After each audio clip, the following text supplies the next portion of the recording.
So over here you can see that I have a make your own section right here. And over here you can go ahead and add in different elements. And let's say I want a space in between two elements. In that case, you can go ahead and add in a spacer element. So to do that, you can go ahead and click on add element, and then you can see spacer as an option. Go ahead and click right here, and then you can see a space right here. So now you can see that this is simply a blank space. You can go ahead and add, let's say, before and after any section right here. Click and drag it out and place it wherever you want. You can go around over here and let's say, for example, click on add element.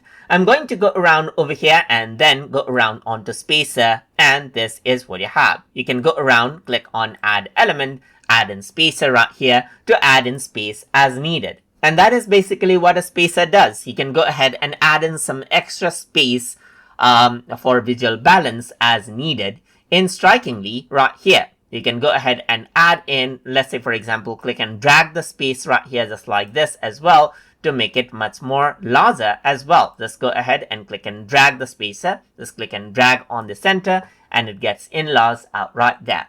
So that is simply how you can go ahead and work around with the spacer element inside of Strikingly. So I hope you guys learned something as always. And as always, please like, comment, share, and subscribe.